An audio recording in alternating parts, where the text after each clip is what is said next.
Can we start, guys? Any questions? Any doubts from the last discussion?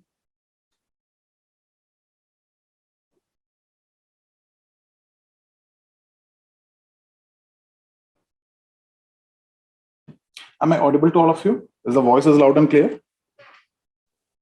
Any question, guys? Yeah. Any questions? So what we did is we discussed about the definition, right? There is no problem with respect to the definition there. We have actually introduced the concept of sacred, and then we have also discussed about profane, and then we have seen the causal explanation, and we have briefly discussed about the function as integration. But in division of labor also, we discuss a function as integration. Here also we discuss a function as integration, but there is a difference. The difference is here, the similarities integrate people. Those who follow the same beliefs and practices will be united under a single moral community called a church, right? So all those who adhere to them, that means those who follow the same beliefs and practices will be together. So here the similarities integrate people. On the other hand, when you see division of labor, there we have discussed in a heterogeneous situation where people are so aspirational and motivational oriented society and heterogeneous society. So the division of labor is actually integrating people in terms of organic solidarity, right? So just like organs in the body, people are connected, all are different. So here the differences integrate people. Division of labor create dependency because you cannot do everything yourself, right? So you have to depend on others. So that interdependence is created by division of labor, and this interdependence is functional. So division of labor integrate people in terms of differences. Religion integrate people in terms of similarities. Division of labor integrate people in terms of differences. We seek in others what we lack in ourselves, and associations are formed wherever there is a true exchange of service. So there we talk about heterogeneous population. So here we talk about homogeneous population. Here homogeneous population means in terms of those who follow the same beliefs and practices. Okay, so that part is clear. Now let's look into the next theory. Any more questions, guys? Any confusions or doubts or anything? Have you seen the essay paper today? In that there is a question: history repeat itself, first as tragedy, second as farce. We have discussed the same statement in the context of Marx, but you understood the meaning of it's all about understanding. It's not that Marx theory is what you need to write, but it's all about understanding the meaning of that particular statement. And you could have taken example from there, and you could have written about the current system, the society, how we proceeded, and everything. We can write different other countries also you can take, and it's a very good question which could have been attempted, right? Okay, so let's start with the next theory, that is suicide.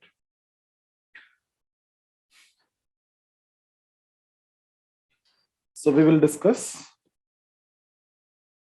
suicide, guys. Where I've discussed about this theory of suicide before, have you seen? I have made any references to this particular theory somewhere. We discussed about positivism. I discussed about this. We discussed about quantitative methods. I discussed about this. We discussed about scope of sociology. We discussed about scientific methods. Everywhere we discussed about this. At least I've mentioned this one single line, that Durkheim theory of suicide is considered as a classical exhibition of the use of statistical techniques or quantitative methods in sociology till date. So this is a sentence which you need to remember just like that. And as and when possible, whether the question is asked on Durkheim's methodology, you can write that sentence. If it is asked something related to quantitative techniques, then you can write that, okay, the demonstration of quantitative methods in sociology. If it is related to scientific methods in sociology, still you can write this particular sentence. So it's all about the way you manipulate things based on the demand of the question, something which you know how you're going to manipulate it. Okay, so this is what we're going to do. So as usual, what we will do first is we will first try to define what is suicide. And here in this particular theory, this is the most important part. Okay, a very simple definition, but let's try to understand the definition. And then we will go for the causal explanation. We can also discuss about the abnormality. We will also discuss about the function, right? So it is a causal functional explanation. Now, why he is separating cause and function, I've discussed it many times right from the first session, right? So separation of cause and function is one of the most important pillars of Durkheim's methodology to avoid illegitimate teleology. Okay, at the same time, rules of distinction is another important aspect that you will see in his theory. That's why he will discuss something as functional in normal situation and then he also brings the pathological form of that particular social fact. We have seen that in the theory of religion. We have seen that in the theory of division of labor. We discussed that in the theory of suicide, and everywhere he discussed about the pathological situation. That is the rules of distinction which we have studied under the rules to study social facts. Okay, so let's define suicide, guys. Suicide is defined as, it's a very simple definition, any case of death which caused, I'll go with the PDF rather than writing it. Any case of death which caused directly or indirectly with the positive or negative action of the victim himself, which he know it will produce a result. I'll go with the PDF so that you can also see that. So guys, there's a definition. I've seen that whenever I'm writing it, then it is going to take and consume a lot of time. Time is important for both you and me. That's the reason why I'm changing it. Now I'll just take up this PDF so that it will be very easy for both of us, right? So it is any case of death. So that is the first thing. There should be death, right? Which is caused directly or indirectly. I will explain what you mean by this direct and indirect.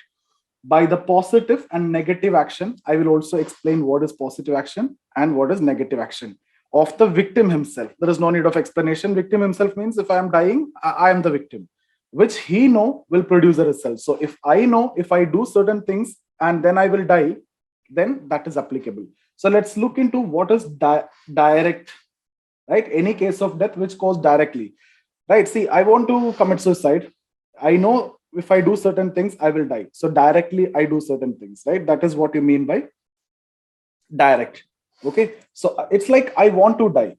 That is what direct. Here, when I talk about direct and indirect, now understand in this way, it talk about the intention. Do I have the intention to die or no intention to die?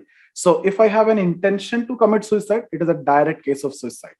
Okay. Now guys, remember this part. This is very important. Okay, so the victim himself know that one of the action that you do will lead to death and still you are doing it. So that is considering as suicide. That means if you know rash driving will lead to death, then if you drive fast and you die in an accident, Durkheim considered that as a suicide. It is not accident. You got my point? So that case, like I know driving faster or rash driving will lead to an accident and it may lead to death also. So I know that it will produce the same result and I'm the victim, but I don't have any intention to die. I just wanted to drive faster so that I'll reach somewhere faster. I wanted to meet someone faster or whatever it is. So here there is no intention to die. I am driving faster for some other purpose, or not just driving faster. There can be different other example also. This is something which is easy for you to understand, right? So that is what I mean by indirectly, because I don't have intention to die here. I'm driving faster for some other reason. Or you walking down the railway track. Imagine, suppose someone is walking down the railway track. You know, once the train is coming and hitting you, you will die.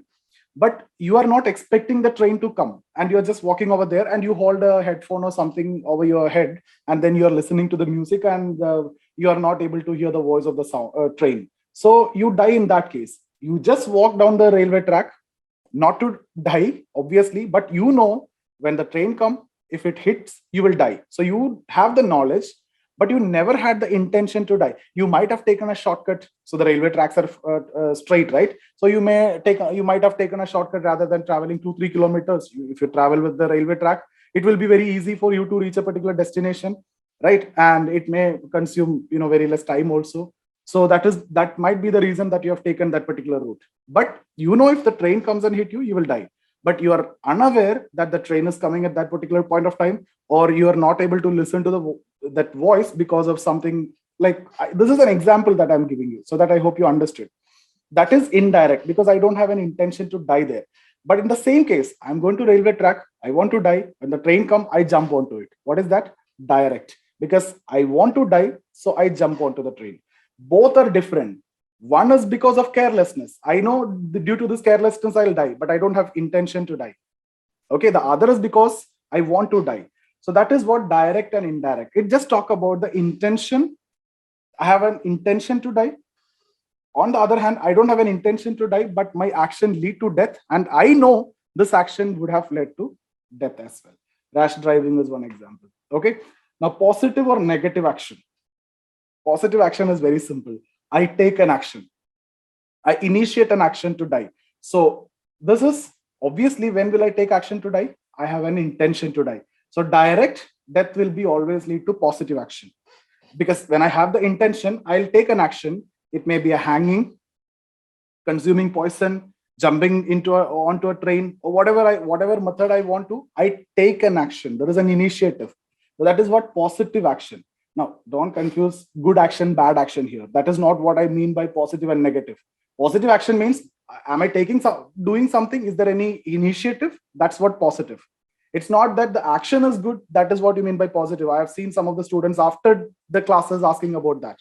So don't come up with such kind of doubts. Positive and negative here doesn't mean that good and bad. Positive means I'm doing something. Negative means I'm not doing anything. So then what is the case of negative action? It's like not doing an action or abstaining from an action. I'll give you an example. Again, like you are just trying to cross the road. So you just reached in exactly on the center of the road. This is just an example. So a truck is coming. You know if the truck is coming, and if it hits you, you will die. So you have the knowledge. And then you are expecting that the truck driver will stop. But he's expecting that you will take a step back, or he might not have the brake, or in that situation, he will just come and hit and will run over you. Then you will die. So here what happened is, you should have taken action. You could have taken an action. You could have taken a step back, or you should have walked faster, but you never took an action over there. You abstain from doing an action. So you die there. Okay. So that is what negative action, one of the example of negative action. So what about consuming alcohol? It is indirect, right? It is indirect because you don't have intention to. When I consume alcohol, I don't have an intention to die. I consume alcohol for some kind of that state of exaltation. You remember yesterday we discussed about the state of exaltation. Okay, a collective effervescence you have or not, nobody know. If it is with the people, then there may be collective effervescence, but otherwise there may be a state of exaltation. You might be doing it for that, but eventually it lead to death, right? So that is a kind of indirect, but you're taking an action there. You're taking an action because you're drinking, right? So I hope things are clear. So here what you need to understand is direct and indirect, positive and negative. These direct and indirect need to be understood in terms of intention. Positive and negative need to be understood in terms of initiative. You're taking an action or not taking an action. Never again confuse with good or bad action. Positive doesn't mean good action. Negative doesn't mean bad action and I lead to die. Negative means no action. Positive means action. It can be good or bad. Hanging is not a good action. Consuming poison is not a good action, right? So it doesn't mean good or bad. Okay, things are clear. Now, that's the definitional part. Any confusion here? Is this okay? Now let's look into the causal explanation. So once we're done with the definition, we have to look for the cause. Guys, to explain the cause, what we have done is, obviously, I've told you this is a classical exhibition of the use of quantitative methods or statistical techniques. So you have to collect data. So data collection is very important. Now, how he collected data is, he referred to various cases which has been recorded as suicides in police records. So this is how official records. Official record means obviously police records. So he collect data from police records.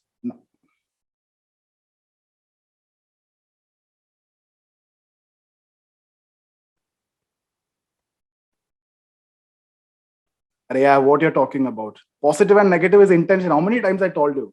Positive and negative means positive is doing an action, negative is not doing an action. That is initiative. Direct and indirect is what? Intention. How many times I told, and I don't understand why this kind of question.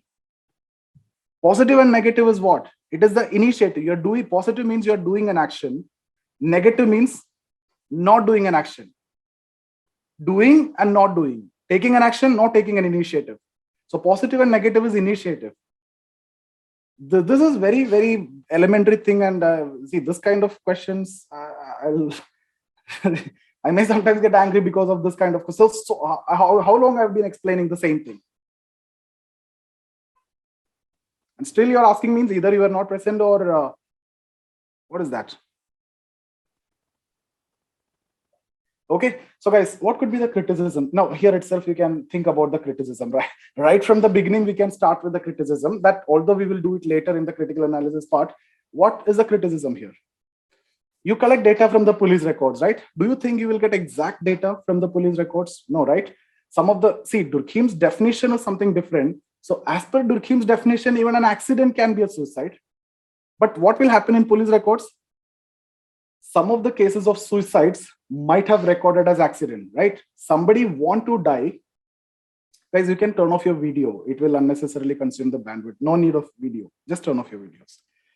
So guys, in police records, the issue is the cases of suicide. See, someone want to die and he will get into a car and he will drive fast and he will die. Maybe he want to die. That is actually a case of suicide. But in police record, it might have recorded as accident. I hope you got my point, right? So there may be some cases of accidents which might have recorded as suicide also. So that is one of the most important criticism when it comes to the data collection. So right from the beginning, when you collected the data, there is a problem. So the data collected itself is not correct. So obviously, the theory that you're going to make with the wrong data is assumed to be wrong. So right from the beginning, this theory face criticism or the challenge. I hope this point is very clear. When you collect data from the police records, they might have recorded some of the cases of accidents as suicide, some of the cases of suicides as accident, some of the cases of actual suicides might not have reported in police because of the stigma which is attached, especially some religion. Now the situation is different, guys. If you go back at that time when Durkheim was writing, there is a lot of stigma which is attached with suicide, right? So people will tell that there's a case of heart attack or something like that, and they'll just bury the body. They will not report it to the police because of the stigma which is attached with the suicide. So most of the cases of actual suicides might not have reported. The point is, you don't want to explain all these things. This is just for the sake of making you understand I'm telling. But the point is, when you collect the data from the police records, which is bound to be wrong. Okay, now, one more thing is there is a very important criticism which you will find in Harlambos also if you're reading. Atkinson's criticism. What he says is, guys, all these things I'll discuss in critical analysis, but now also I'm covering so that things will be easier for you. Now, what he says is, see, there is a case of death. Now, what will happen? There will be autopsy, right? This postmortem will be there. So now, who will do that? The coroners will do those people who do the autopsy, the postmortem. They are known as coroners. Coroners. Okay. So their opinion is what will be recorded. Now, how they will make their opinion? They will make their opinion based on certain symptoms and symbols which you see on the body. Like if you see a ligature mark, what does that mean? It means it is a hanging. So it is a case of suicide. And when you see something like vomiting and other things, then you might have consider it as a consuming poison, and that lead to that is a suicide. So this coroners will take things based on certain symbols. Simply, I want to tell that it all depends on the subjectivity of the people who do the autopsy or the coroners. So a particular case of death is considered as suicide or not is all based on the subjectivity of coroners. Whatever they see, based on that, they will make interpretation, and based on that, they will give the report. Based on that, it will be recorded in official records. That data is what Durkheim collected. So firstly, the data may not be correct. Secondly, there will be problem with the subjectivity of the coroners. So Durkheim may be objective. You got my point. Durkheim was a positivist and he wanted to do it objectively. He collect the data and everything. So Durkheim may be objective in his approach. Whether he's objective or not, that's a different question that we can address later also. Yesterday, we have seen in spite of his claim to be an inductivist, he seems to be a deductivist yesterday, right? That theory was there in his mind even before he take up the analysis. I've explained that point. So here my point is, when you collect the data, you collect it from the police records, from whose reference it has been recorded, the coroners.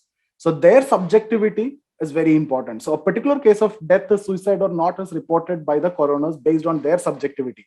So the subjectivity element comes right from the beginning. Okay, so this is very important. Firstly, the data collected may be wrong. Subjectivity in deciding the case of death as suicide or not is again, there is a question. So this is very important for me as a criticism. This we can take up later also. As of now, you just need to know he collected the data from police records. And then see, he think that the cause is social. There may be different other theories, something which explain in terms of some psychological aspect, right?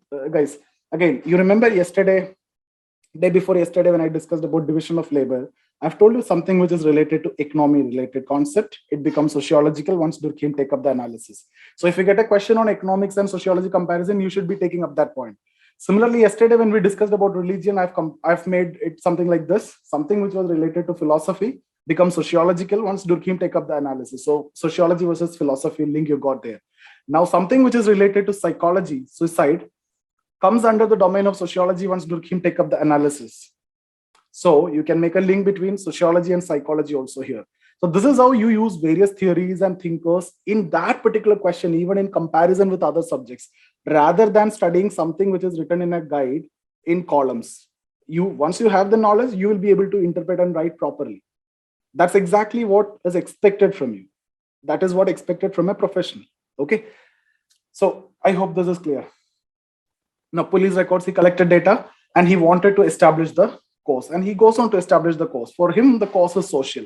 If it is psychological, every mentally retarded people should commit suicide, but that's not the case, right? So you may talk about financial or psychological, or these may be there, but the ultimate reason is social, and he goes on to prove that the reason is actually social.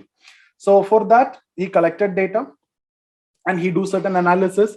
He takes some single variables and multiple variables and single variate analysis, multivariate analysis, etc. He will do.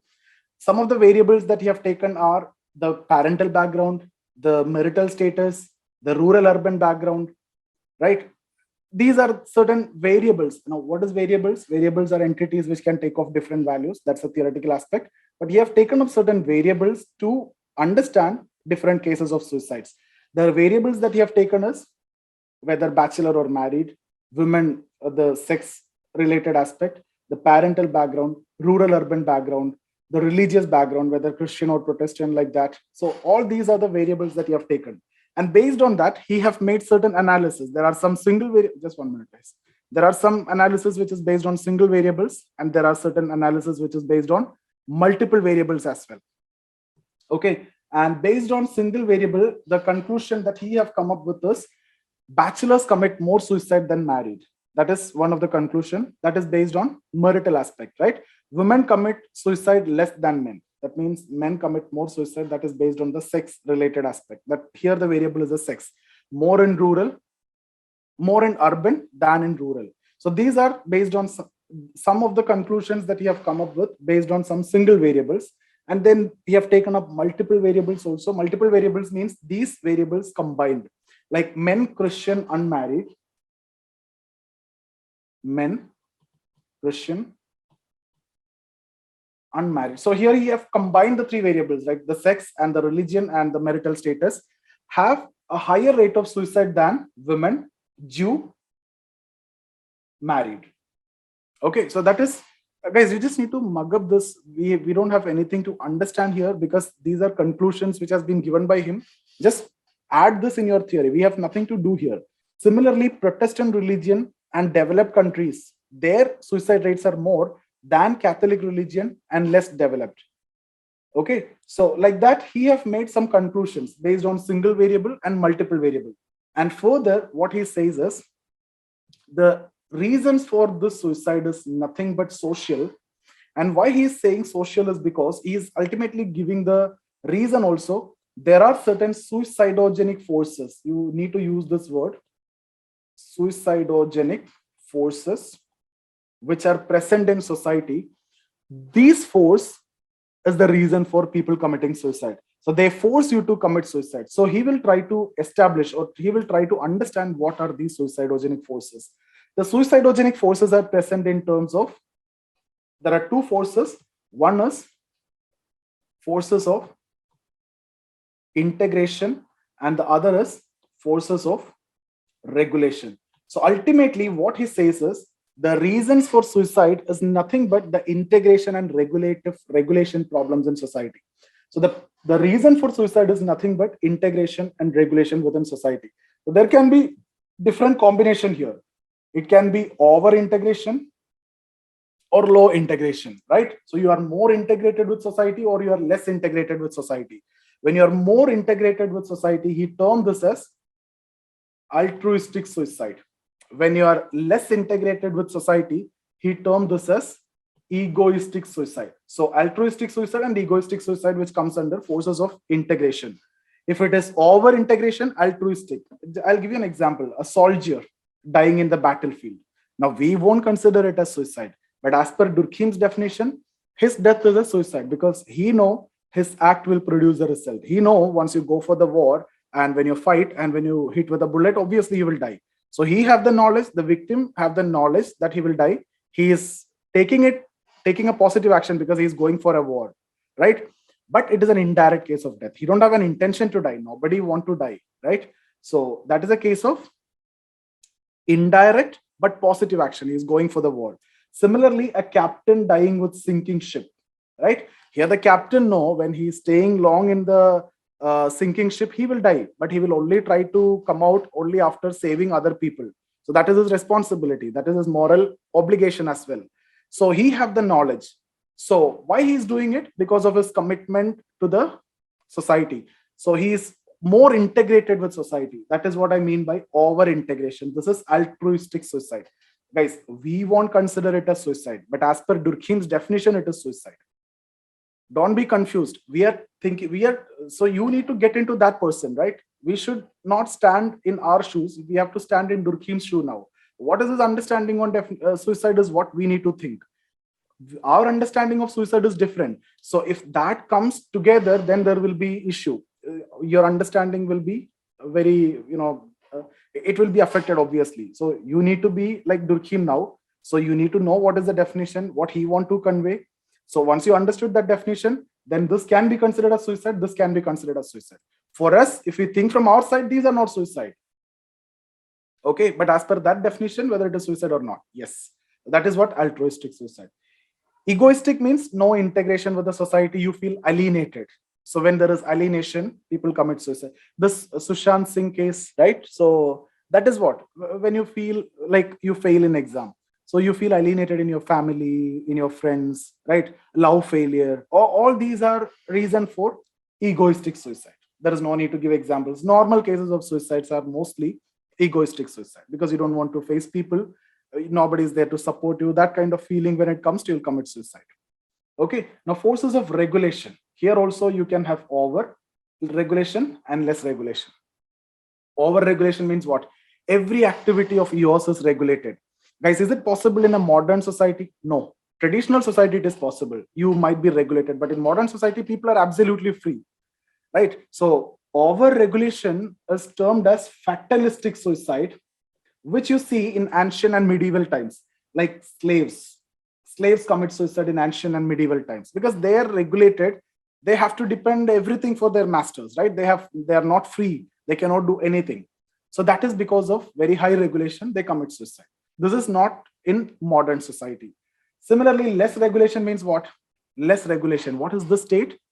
There is a state of normlessness. You are not regulated, so you won't follow the norms and values. Collective conscience will be weak. So it's a state of normlessness. What it will be called, state of normlessness, we discussed last session also, anomy.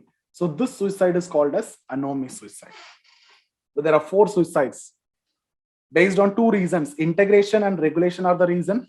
Over integration lead to altruistic suicide. Low integration lead to egoistic suicide. Over regulation lead to fatalistic suicide. Less regulation lead to anomy suicide. Anomy suicide is the rash driving. Anomy suicide because there is low regulation and norms are not followed. So you just drive faster and you will die. That is a case of anomy suicide only. Okay.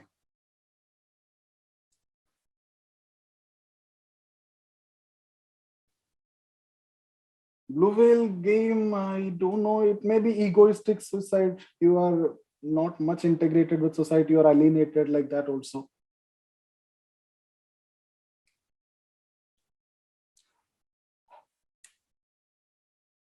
Farmer suicide is mostly egoistic, actually.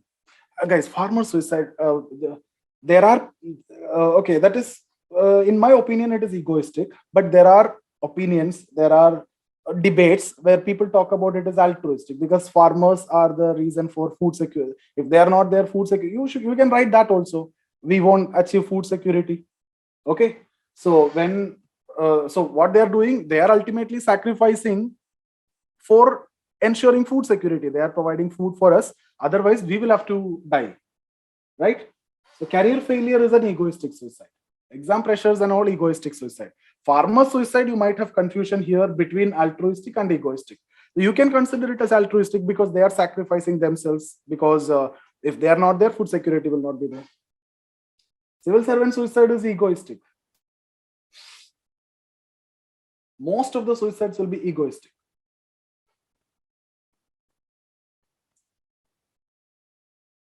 So if you see most of the civil servants, when they commit suicide, it is because of their low connection with the group actually.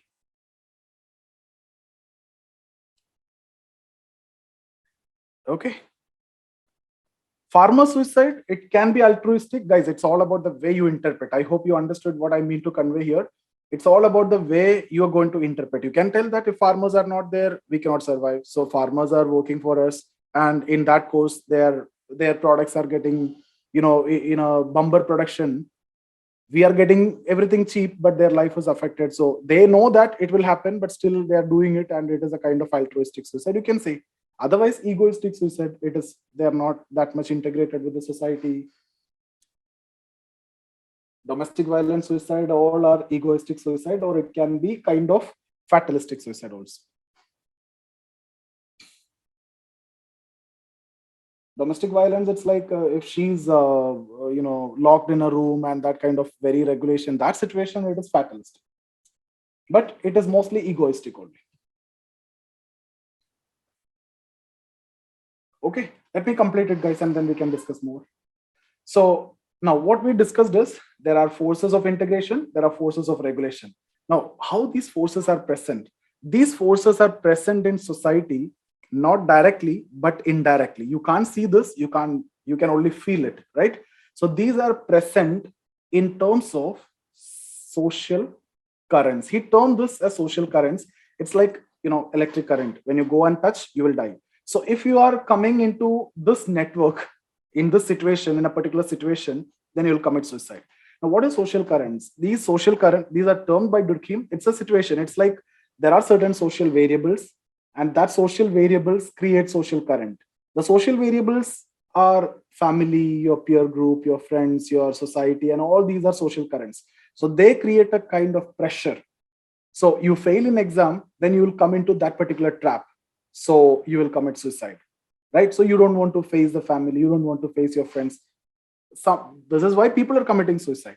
But now it is rare. Why it is rare now? Because you are not depending on friends. You're not depending on society. Sometimes you are not even depending on your friends as well. Because people are getting more individualistic. More individualistic means collective conscience is less, right? So collective conscience is less means you can think of yourself only. So in the modern society, egoistic is very less. In that way, you don't want to think about it. But still it is because of problem of low integration. Most of the suicides are egoistic because of, see, if you can talk to your family about your problem, or if you can talk to your friends, then there is no point in committing suicide, right? So it is because of that lack of integration, low integration. So most of the cases of suicides are egoistic. Typically, mostly will fall. So two are the most prominent, anomic and egoistic, out of which the real suicides that we see, we understand something as suicide, no? That will come under egoistic. Durkheim's definition will come under, like I've told you, rash driving. We won't consider it as suicide, right? But that will come under anomic suicide, a state of normlessness. You got my point?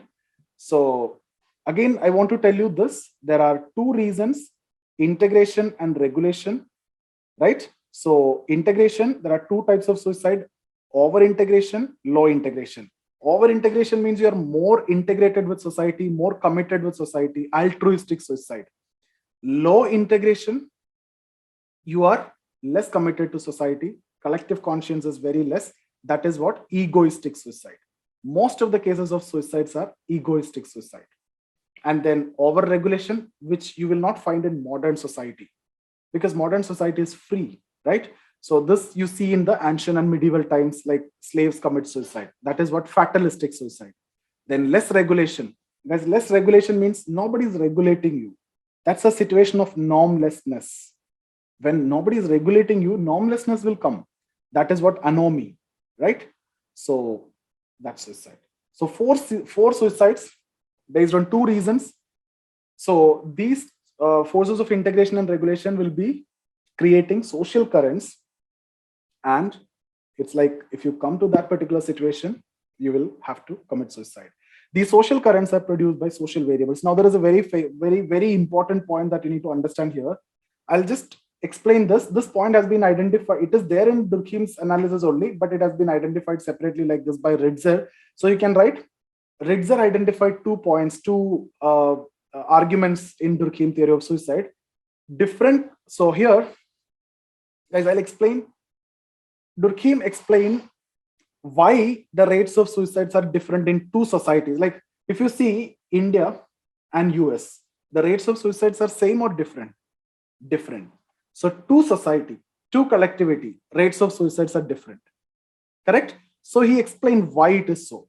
Now again, if you take India, let's take a, guys, he's talking about society or collectivity. I'm just talking about country so that you will understand it better. Now let's take India. 1900, the rate of suicide, and 2000, the rate of suicide, are the same? No, different, right? So depends on the time. When there is a change in time within the same society, also suicide rate change. I'll repeat this. I talk about the same society, same collectivity. Over a period of time, suicide rates change. So he explained this. Why in a particular society suicide rate change over a period of time? I'm going to that. Okay. Similarly, why in different collectivities suicide rates are different? It is very simple only. Difference of, I'll first explain this one. These are different societies. So let me write it as different society have different social variables. Guys, what do you mean by social variables? Family is a social variables, right? Religion is a social variables. These are social variables. Don't you, is it different or same in case of India and US? The way we treat family and they treat family, are the same or different? Obviously different. Religion, different, right? But the same social variables are present, maybe in a different form. So there may be different, these are different social variables in different collectivity. So what will happen? I've told you social currents are from social variables. So what will happen? Because of this, the collective conscience will be different, obviously, right? In two societies, collective conscience will be different. Let's not write about that. The social currents will be different. So different collectivity, society or collectivity, you can use any of this. Collectivity will be better. Have different social variables, have different social currents. Because of that, different rate of suicide. Now, did you got the point? Why different society have different suicide rate? Because different society, social variables are different. Social currents are different. Social suicide rates are different. Now, why in the same society, the suicide rates will change over a period of time? What will happen over a period of time with respect to the social variable? 1900 and 2000. Family then family now, is it same? No. Religion then religion now, is it same? No, right? Commitment to society then and now, is it same? No. So what happened over a period of time? Over a period of time, within the society, within the collectivity, what happened? There is a change in social variables. There is a change in social variables. That lead to change in social current. That lead to change in suicide rate. Did you explain, did you understood this much? Why in two societies rates are different? Two society, different collectivity, have different social variables, have different social currents, different rate of suicide. Why in the same society rates are changing over a period of time? Because there is a change in variables. When time change, variables change. Social currents change, suicide rate change. Perfect. So I hope this is clear. Pathological form is very simple. With the PDF I can explain. Now let's go with the PDF.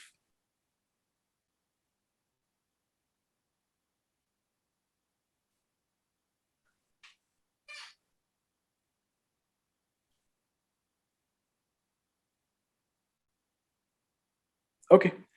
So after Durkheim wrote the Rules of Sociological Method, 1895, he tackled the subject of suicide, 1897, as an example of how a sociologist can study a subject that seems extremely personal with no social aspect, right? Something which is related to very psychological or personal, but he now is going to take up it as a social thing. He intended to exhibit the use of scientific methodology in sociology. You can, yeah, it is coming here. The study of suicide is considered as a classical exhibition of the use of statistical techniques or quantitative methods in sociology till date. Through this study, Durkheim also clarify the approach of sociologists towards certain phenomena which are commonly understood as social problems or at times even antisocial. What is the definition?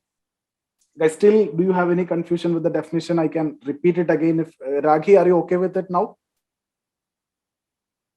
Any case of death caused directly or indirectly by the positive or negative action of the victim himself, which he know will produce this result. Direct and indirect means about the intention. Direct means I have an intention to die. Indirect means I don't have an intention to die. I'll die because of rash driving. Here, I drive faster but I don't have any intention to die, right? Positive or negative action, I take an action. Negative means I don't take an action. Okay, guys, in case of rash driving example, it is indirect but positive. Why? I take an action, I drive faster. When I consume alcohol, it is direct. I have not alcohol, poison. I have an intention to die and it is a positive action. I'm taking an action. Okay. Positive actions are the actions taken by individual which may result in the death, whereas negative actions refer to inaction or abstaining from action which result in death. Durkheim understands suicide in a very comprehensive manner by also including those acts which are not having direct intention of suicide but indirectly cause death. Death due to rash driving. Okay. For the purpose of development of theory, Durkheim collected the data of suicides which are reported as suicides in the official records.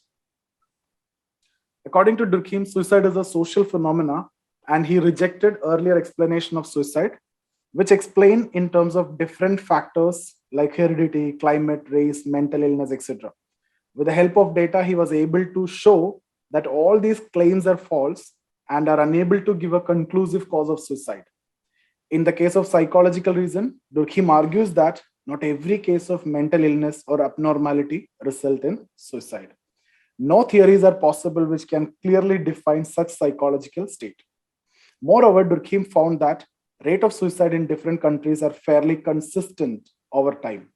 That's what I've told you. Like if you take India, it is consistent, 2000, 2001, 2002, 2003, it is consistent. But over a long period of time, if you take it is different. Why this is consistent? That's the idea. That means there are some social variables which are present in this particular society. That is the reason why people commit suicide. Okay. This led him to conclude that suicide may be a function of certain social properties which are different for different societies, and thus a sociological cause of suicide may be possible. Now, the causal explanation of suicide. Durkheim analyzed